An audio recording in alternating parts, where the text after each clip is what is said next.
que nos reúnem em torno desta casa espírita, nos reúnem em torno da doutrina espírita e nos aproximam sempre mais de Jesus, que é a meta de todos nós.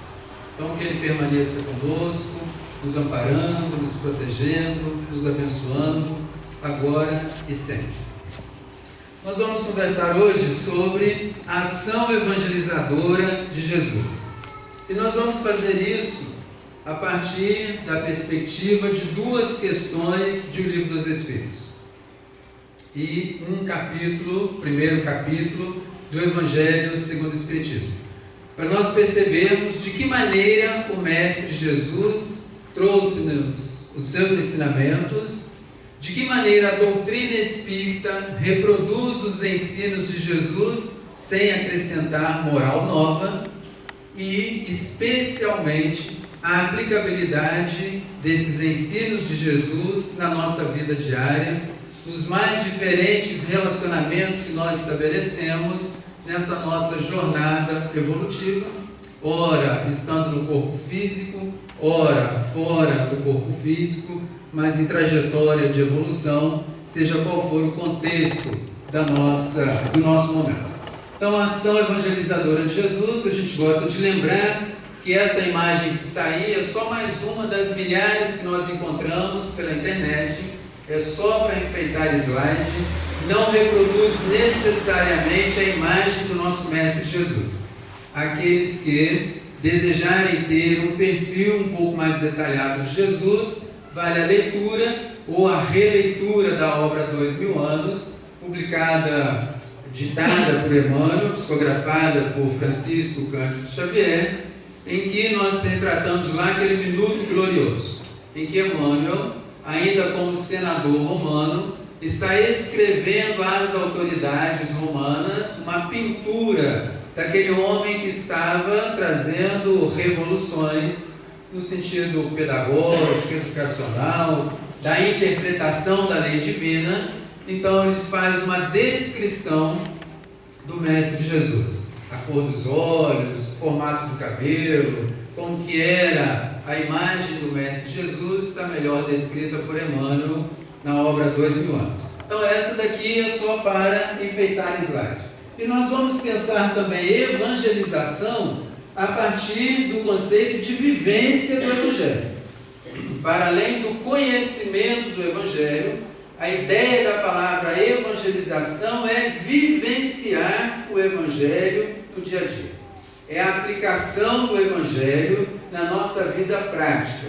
E, portanto, Jesus é naturalmente o mestre por excelência, porque é alguém que associou teoria e prática o tempo todo em que esteve na implantação do reino dos céus entre nós.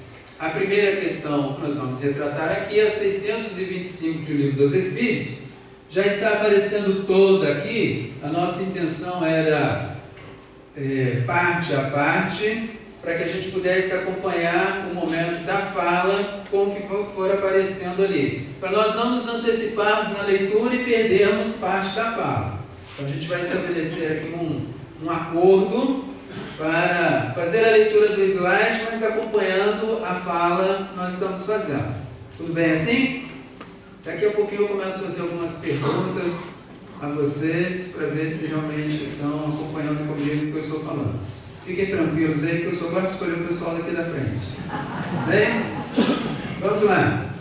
Na questão 625 de O Livro dos Espíritos, meus queridos, essa é uma questão central. Todas as vezes que nós estivermos estudando o Evangelho, pensando em aplicação do Evangelho na nossa vida prática, à luz da doutrina espírita, a questão 625 é roteiro fundamental, porque ela é quem apresenta Jesus como guia e modelo da humanidade. É indissociável a ideia de vivência do Evangelho sem o conhecimento da ação do Cristo. Portanto, é a forma como o Cristo fez o roteiro de segurança para que nós façamos também. E isso está na questão 625. Só o conjunto de palavras utilizadas por Allan Kardec na pergunta já daria a nossa conversa para mais de 1 hora, só na pergunta. A resposta tem sido há milhares de anos estudadas por nós, que é Jesus. Qual Espírito foi escolhido, enviado por Deus para servir de guia e de modelo para a humanidade? E os Espíritos respondem: Jesus. Em algumas traduções do Livro dos Espíritos, veja Jesus. Guia e modelo. Guia, aquele que conhece o caminho. Guia é quem sabe a direção. Guia é aquele que sabe para onde vai conduzir os seus tutelados. E modelo é o padrão. Modelo é a referência. Modelo é o paradigma. Ser modelo é estar em evidência para ser seguido. O guia, o papel do guia é esse. É estar em evidência, ele sabe para onde vai conduzir e os tutelados, portanto, observam essa referência para poder segui-lo. Essa é a ideia de ser guia e modelo da humanidade. Mas qual é a autoridade moral de Jesus para ser guia e modelo da humanidade? Alguém que já era, então, o Espírito perfeito, antes mesmo da criação do planeta Terra. Antes de o planeta Terra ser criado, Jesus já era um Espírito perfeito. E só pode ensinar o caminho quem já percorreu por ele. Nós outros fazemos sugestões, damos orientações, reproduzimos informações, e nesse conjunto de orientações passadas por nós, estão, na verdade, guardadas as devidas proporções do nosso nível de evolução, de compreensão daquilo que nós conhecemos como verdade. Mas Jesus conhece a verdade. É Espírito perfeito que já fez a sua trajetória passando pelos caminhos pelos quais estamos percorrendo hoje e, portanto, tem autoridade moral para ser essa referência, ser guia e modelo. E não é o primeiro processo de transição planetária que o nosso Mestre Jesus está fazendo. Desde que a Terra foi criada, Jesus participa, segundo Emmanuel, lá no livro A Caminho da Luz, Jesus participa do processo de construção do planeta Terra. Então, há 2 reuniões em que Jesus participa, segundo Emmanuel, na obra A Caminho da Luz. Uma delas fica decidida a criação do planeta Terra, e outra que ele próprio, Cristo, viria em determinado momento para acelerar o progresso da humanidade. Portanto, Jesus tem autoridade moral para, em primeira pessoa, se posicionar como sendo a verdade, como sendo o caminho e como sendo a vida, dizendo-nos que ninguém vai ao Pai senão passando por Ele e, portanto, se apropriando do conjunto de ensinos deixados pelo Mestre Jesus para essa nossa caminhada. Então, daí a autoridade moral do Mestre Jesus. E segundo Allan Kardec, no primeiro capítulo do Livro dos Espíritos, em que está a primeira revelação como sendo Moisés, a segunda revelação como sendo Jesus e a terceira revelação como sendo o Espiritismo. Espiritismo como lei natural, que existe de todo o sempre, vale a leitura da questão 222 do Livro dos Espíritos, em que os Espíritos dizem a Kardec que o Espiritismo existe de todo o sempre. A doutrina espírita tem data para ser iniciada na Terra. Portanto, há uma ligeira diferença entre Espiritismo e doutrina espírita. Espiritismo existe de todo o sempre. É lei natural. E como lei natural, não se altera. E Allan Kardec, na primeira questão, no primeiro capítulo do Evangelho segundo o Espiritismo, tratando da segunda revelação, nos apresenta Jesus como sendo a personificação do amor. Então, se pudéssemos entre nós ter uma representação concreta, se pudéssemos ver em pessoa esse amor, a ideia é Jesus. Então, Jesus é a personificação do amor, de forma que todas as vezes que nós pensamos em amor, na excelência do sentimento, a imagem que nos vem é o Cristo.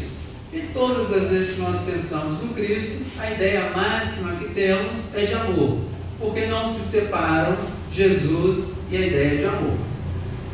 Jesus vier apresentar para os homens, para nós outros aqui, o reino dos céus e nos mostrar o caminho para essa construção.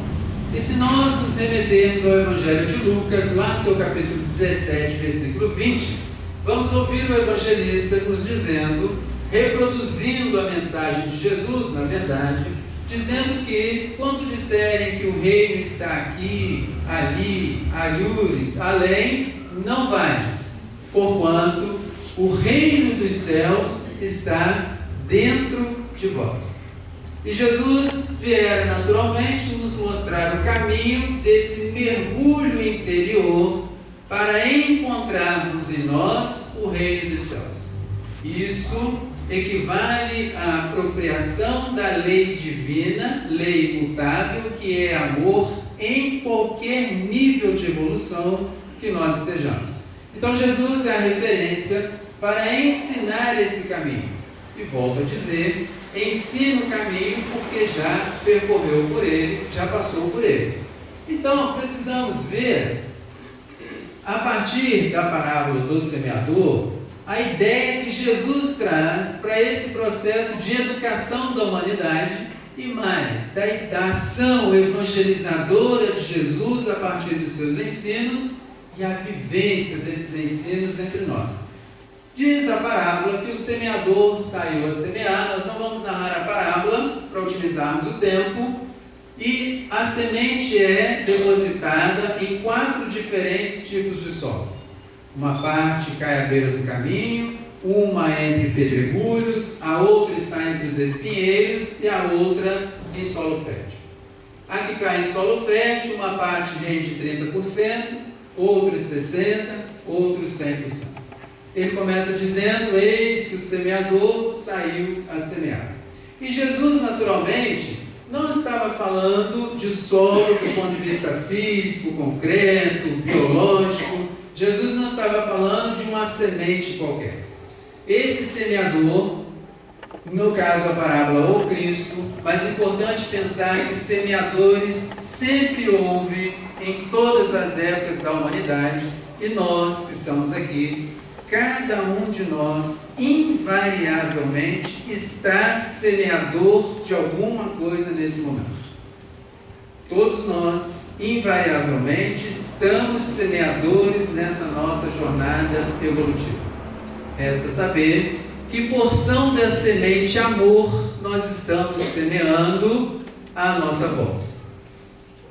Jesus, o semeador por excelência, conhece a natureza íntima da semente. Qual é a semente que Jesus vier a trazer? A lei divina. E qual é a versão da lei divina que esse semeador joga nos diferentes 4 tipos de solo? Amor. Amor, lei universal, lei natural, que não se altera.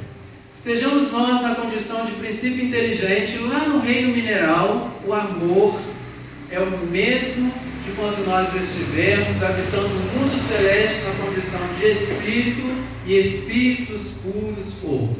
Não há alteração.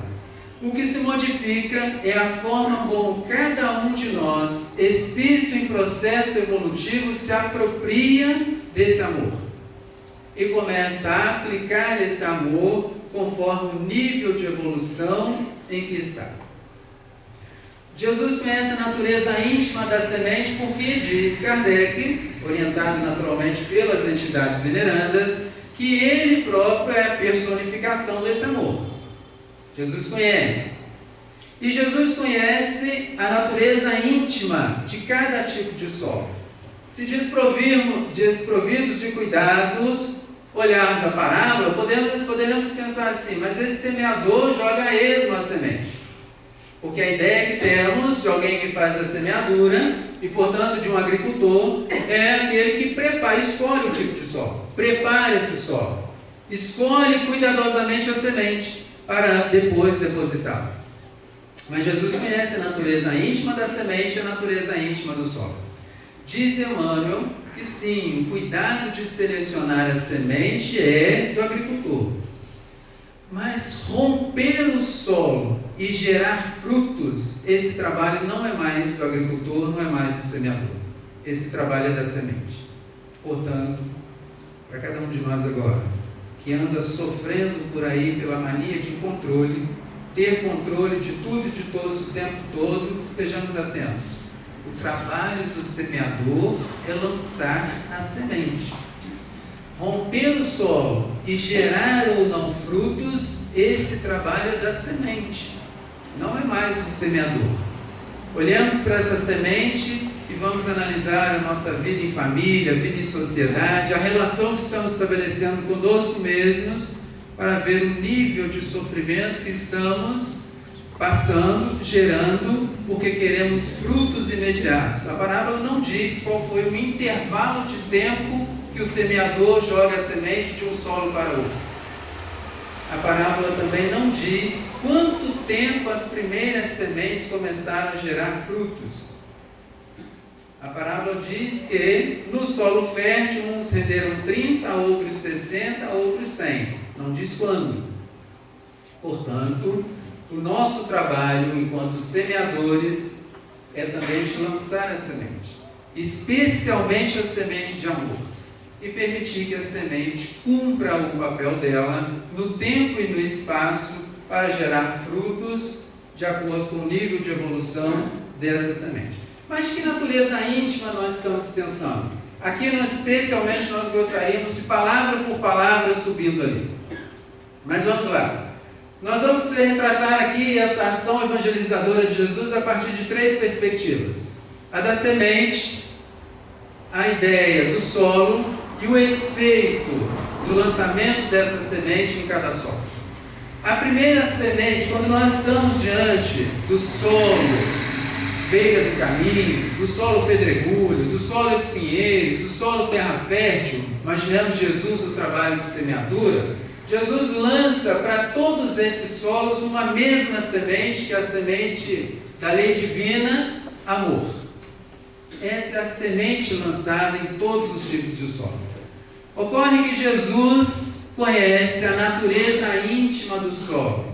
Meus amigos, Jesus conhece intimamente e mais do que a nós mesmos o nosso mundo íntimo e o mundo íntimo dos 28 bilhões de espíritos que estão ligados ao planeta Terra. Somos hoje 8 bilhões encarnados e somos 21 bilhões de espíritos ligados ao planeta Terra desencarnados. Portanto, o planeta Terra, mundo de expiações e provas, planeta do ponto de vista físico, mundo de expiações e provas do ponto de vista espiritual, em processo acelerado para entrar em regeneração, embora já estejam vivendo entre nós espíritos encarnados a regeneração. Vou repetir, já há espíritos encarnados entre nós vivendo a regeneração, num momento em que ainda estamos fazendo a transição de expiações e provas para a regeneração. E Jesus conhece intimamente cada um. Vamos lembrar que ao convidar os primeiros 12 para formar o colégio apostólico, Jesus no primeiro contato chama pelo nome. Vamos lembrar, Levi, por exemplo. Levi, o que fazes? Esse era o primeiro contato de Jesus. Levi, o que fazes? Recolhe impostos para Herodes. Não quer vir recolher almas para Deus? Estou pronto. Talvez seja em Levi, que mais tarde o apóstolo Mateus, o solo fértil. Então Jesus conhece a cada um de nós. Vamos pensar que um tipo de solo que Jesus tem contato são os fariseus. Fariseus, profundos conhecedores da lei de Moisés. Por que nós escolhemos aqueles 3 solos? Porque todos eles tinham conhecimento da lei. Porque na parábola diz que a semente que caiu à beira do caminho, os pássaros vieram, comeram e, portanto, ela não rendeu frutos. Os outros 3 tipos de solo renderam frutos. Os que estavam entre pedregulhos renderam frutos. Os que estavam nos espinheiros renderam frutos, certo? Não. Só rendeu fruto outros o que caiu em terra fértil. Alguns foram abafados, outros cresceram juntos e os espinhos superaram, e lá no solo fértil rendeu frutos. Se a semente foi jogada no solo coração humano, os três ali tinham conhecimento da lei. Qual era a lei que prevalecia à época? A lei de Moisés. A lei que deveria ser obedecida, seguida rigorosamente, a lei de Moisés. Então, o primeiro contato de Jesus com os fariseus demonstra isso. Os fariseus, estamos aqui pensando no tipo de solo, é aquele solo que conhece a lei de Moisés. Vivia o Pentateuco, seguia rigorosamente olho por olho, dente por dente, não aceitava qualquer interpretação da lei que não fosse aquela ensinada por Moisés, mas era aquele grupo preocupado com as aparências exteriores. Era aquele grupo preocupado apenas com as questões materiais. Estejamos atentos. Quando nós estamos na nossa vida prática hoje, preocupados apenas com a aparência exterior, preocupados apenas com as conquistas materiais, quando o nosso coração não está tomando parte da mensagem divina, preocupado com a espiritualidade, nós estamos nos comportando como fariseus. Portanto, ainda há muitos fariseus reencarnados entre nós. E Jesus, diante dos fariseus, observemos que Kardec, na introdução do Evangelho segundo o Espiritismo, diz que a palavra fariseu significa separação, divergência, divisão.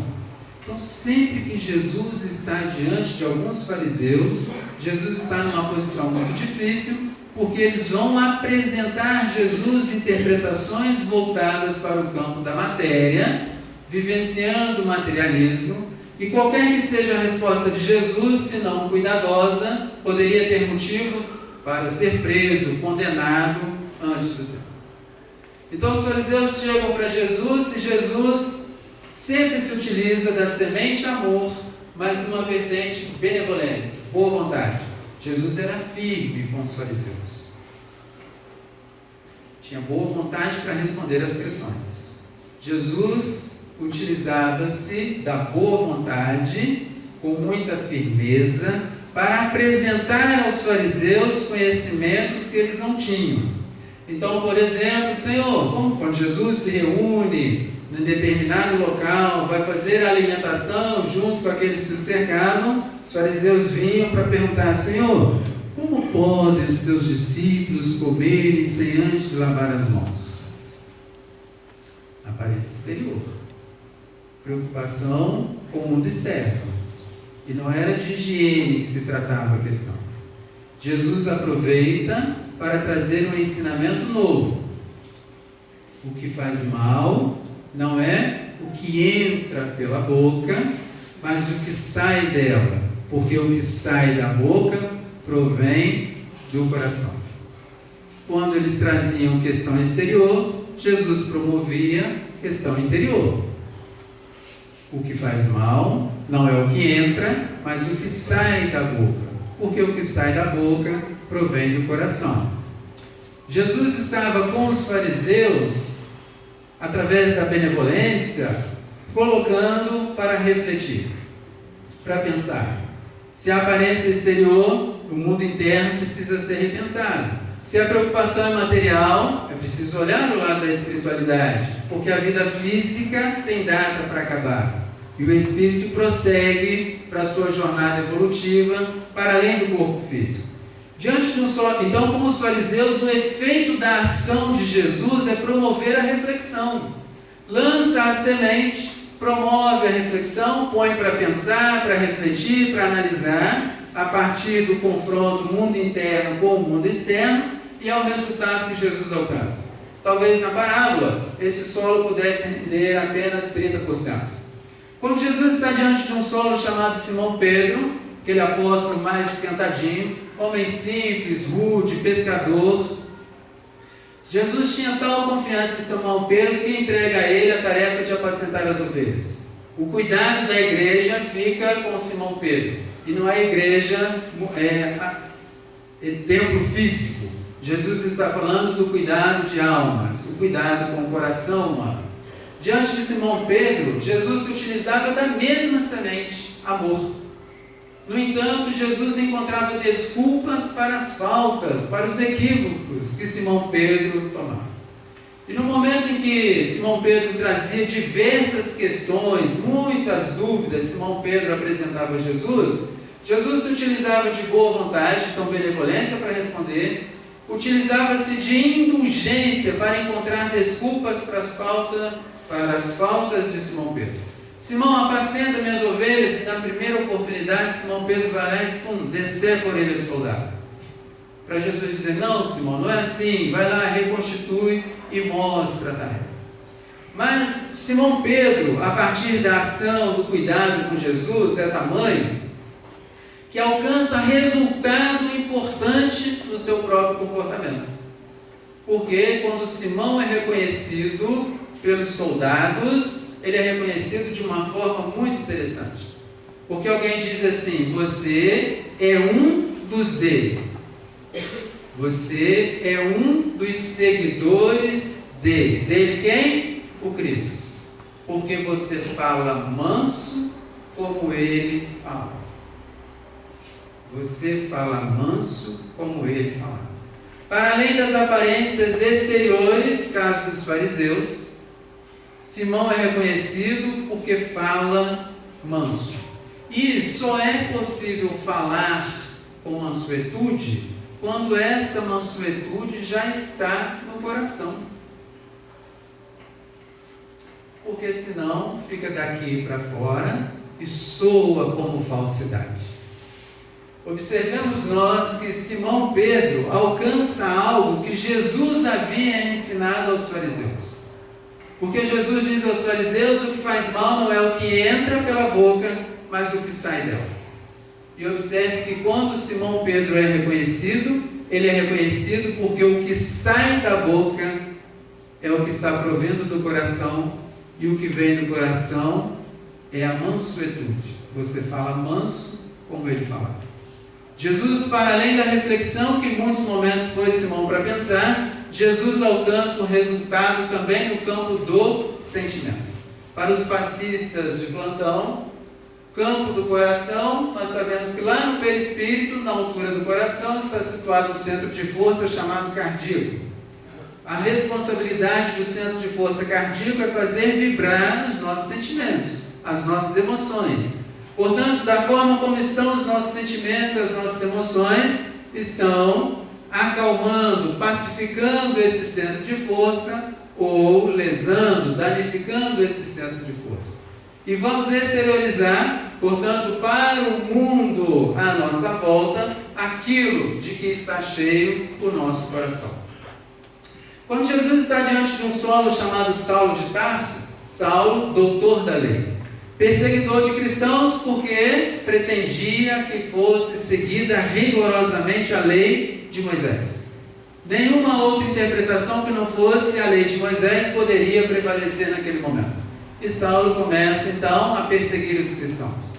Até o momento que tem o contato com Jesus, quando Jesus se lhe apresenta na estrada de Damasco para dizer, Saulo, Saulo, por que me persegues? E Jesus se utiliza com Saulo de Tarso de uma semente, agora na versão amor. Por que valeria o encontro de Jesus com Saulo dizer assim, Saulo, até quando recalcitareis contra a força que vos convida? Para dizer a Saulo de Tarso assim, você não, Saulo, você é o vaso escolhido. E Saulo se apropria de tal forma do encontro de Jesus, tem uma cegueira que é o simbólica, a cegueira para representar que todo o conhecimento que tinha como doutor da lei não estava sendo utilizado de maneira correta para a vivência, a aplicação dessa lei, tal qual a proposta de Jesus, porque ele fora um dos enviados do próprio Cristo para divulgar a boa nova na terra. E ninguém divulga com tamanha firmeza, amor e doçura a boa nova, o Evangelho na terra, senão Paulo de Tarso. E ao final da sua trajetória, Paulo já estava dizendo que não sou eu quem vive, mas o Cristo é quem vive em mim. E aí, meus queridos, nós podemos dizer que com Saulo de Tarso, Jesus alcança uma transformação tal, a ação evangelizadora na vida de Saulo é tamanha, que ele faz inclusive a mudança de nome. A palavra Paulo tem na sua raiz a ideia de paciência. Portanto, quando nós queremos fazer uma mudança que precisa ser gradativa, lenta, no exercício da paciência, nós falamos que é algo que deve ser feito paulatinamente. A nossa mudança, a nossa reforma é paulatinamente que vai acontecer. Uma referência à transformação de Saulo para Paulo. E daí, abrimos um parênteses para lembrar de Pestalozzi, um dos maiores educadores do século XIX, nas mãos de quem vai cair o senhor Hippolyte Léon Denis Rivail, que à época ainda não era Allan Kardec, discípulo de Pestalozzi. E Pestalozzi dizia que uma educação eficiente, uma educação eficaz, uma educação realmente transformadora é aquela que põe o indivíduo para pensar, sentir e agir. É aquela que então tem como base, como princípio, cabeça, coração e mãos. E nós podemos dizer que aprendemos algo quando esse algo é capaz de mudar o nosso comportamento. Os fariseus aprenderam de Jesus a reflexão. Cabeça.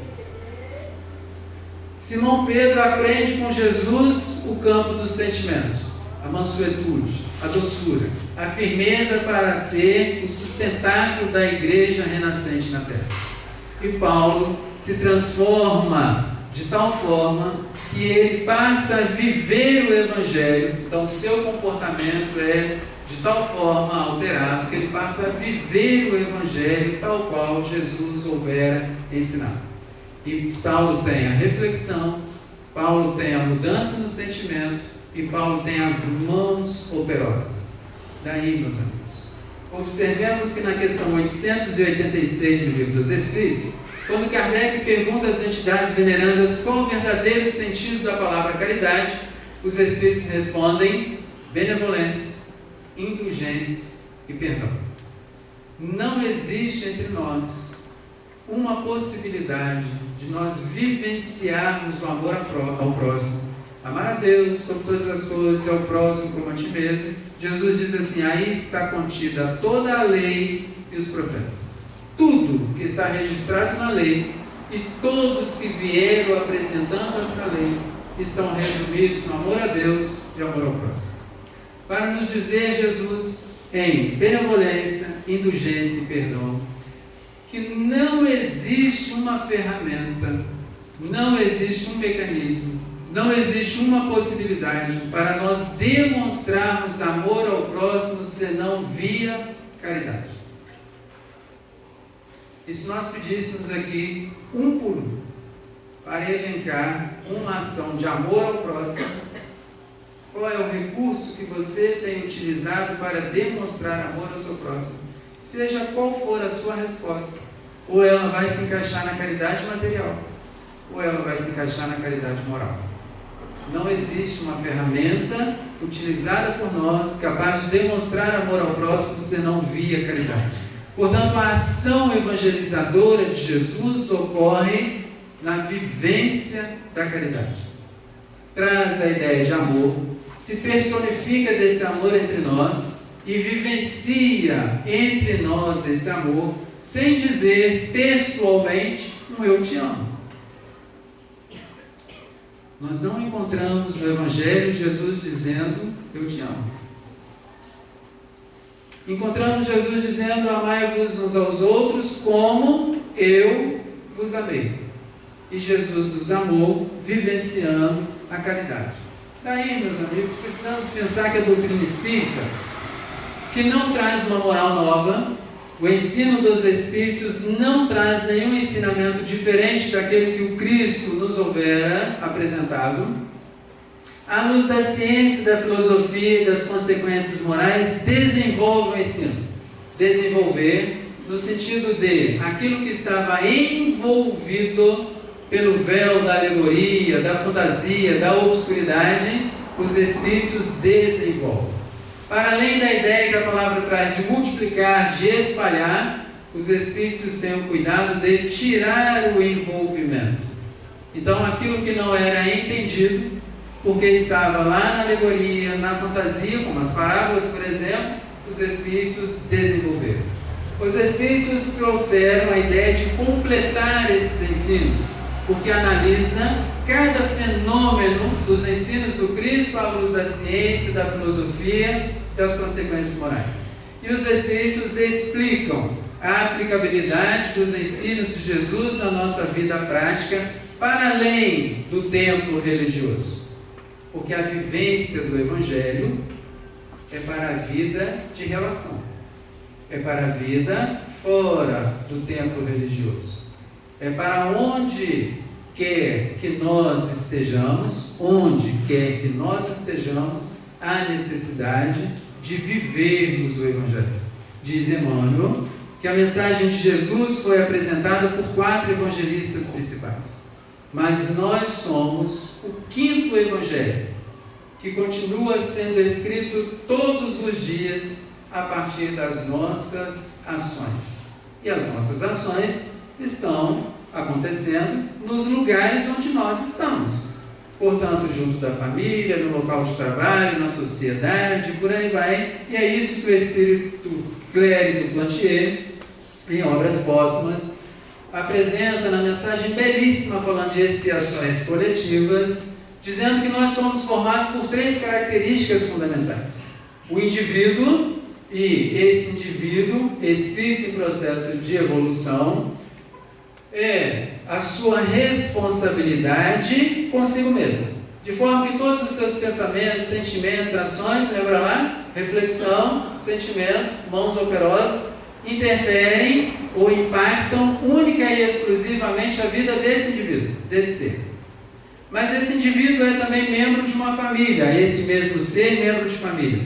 E escolhemos 4 blocos grandiosos de provas: o berço que vamos nascer, o casamento, profissão, gênero de morte. O primeiro, raramente nós conseguimos alterar, berço que nós vamos nascer. Casamento, profissão, gênero de morte, alteramos com muita frequência em contato com a vida material. E dessa aprendizagem na vida em família, berço que nós nascemos, surge o processo de educação para a vida em sociedade, sermos cidadãos. Clérigo Plantier diz, por exemplo, que, salvo exceção, aqueles que trabalham juntos no mesmo setor estão expiando débitos do passado. Precisamos pensar, então, de que maneira essa convivência em família e em sociedade contribui para o nosso progresso intelecto e moral. Precisamos avançar moralmente. Para que isso ocorra, a inteligência avança, porque para fazer escolhas precisamos da inteligência minimamente avançada. Para discernirmos o que é certo, o que é errado, o que é o bem, o que é o mal, o que é certo agora e daqui a algum tempo pode não ser, o que é errado em uma sociedade, em outra, é perfeitamente correto. Isso é a inteligência que nos permite. E da escolha que nós fizermos, ou a escolha que nós façamos, é que define o nível de progresso moral que nós já atingimos. Daí, aplicando isso tudo, precisamos pensar o que o ensino de Jesus, ou qual tem sido o efeito da ação evangelizadora de Jesus e da ação do ensino dos Espíritos na minha vida prática. A semente utilizada é sempre a mesma, amor, porque é aquilo que o Cristo veio nos ensinar, e é lei universal. O que eu preciso saber é, esse solo, sou eu, Ronald, espírito em processo evolutivo, cada um de nós. Como que esse amor está marcado em mim? Qual é a vertente, qual é a porção de caridade que eu tenho utilizado para aplicar esse amor em mim mesmo? Porque só é possível amar o nosso próximo à medida que nós nos amamos. E qual é a parcela desse amor que está em nós? Quantas horas do dia eu tenho passado me chicoteando, por exemplo, pelos erros que ainda cometo? Como eu tenho me olhado? Como eu estou olhando para os meus pensamentos para os meus sentimentos e para as minhas mãos? Qual é o grau de perdão que eu tenho praticado comigo mesmo? Portanto, auto-perdão. Porque eu só posso perdoar o meu próximo à medida em que eu também esteja me perdoando. Porque a natureza não dá saltos. E à medida em que eu começo a promover essa reflexão, desse olhar para mim mesmo, eu começo a perceber em que versão da caridade eu estou utilizando para comigo mesmo, e à medida em que ela for crescente em mim, eu consigo espalhar para a sociedade. Esse é o processo que vai nos levar à reflexão sobre quem nós estamos nesse momento. Como estão os nossos sentimentos? Como anda a minha autoestima? Nos meus momentos de tristeza, de dor, de angústia, aqueles que eu não quero conversar, falar o próximo, não quero ver ninguém, como está esse trabalho no meu mundo íntimo? Para que eu possa entender como é a possibilidade de um outro agir. Diz Emmanuel, o nosso próximo é o nosso degrau de ascensão espiritual. Depois, esse eu, espírito, na vida em família. Como está a vivência desse amor em família? Como estão os limites estabelecidos, por exemplo, nas nossas relações? Porque o outro só faz conosco aquilo que nós permitimos que ele faça. Veja que Jesus, sem ser conivente com o erro, com diálogo, com fraternidade, estabeleceu limites.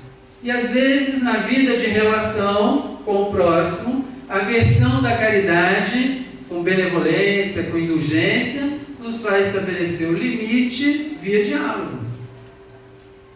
Para a ingratidão dos filhos, para a relação do ciúme, do rancor, da mágoa, das falas desprovidas de cuidado. Às vezes é preciso dizer isso ao outro. Olha, o que você está me falando, da forma como você está me falando, me ofende, machuca, humilha. Essa é a sua intenção? Porque se a intenção for essa, ofender, humilhar, é preciso estabelecer esse limite. Daqui para frente não será mais assim. E às vezes o outro, a maneira como ele entende o diálogo é essa. E aí é preciso ensinar. Isso é vida de relação. Isso é vivência do Evangelho entre nós. O meu comportamento tem sido motivos para gerar em você ciúmes? A forma como eu falo, cumprimento outro colega de trabalho, vizinho, amigo, tem sido suficiente para causar tantos ciúmes? A minha postura moral não é o suficiente para te dar segurança? É preciso trabalhar isso. Diálogo.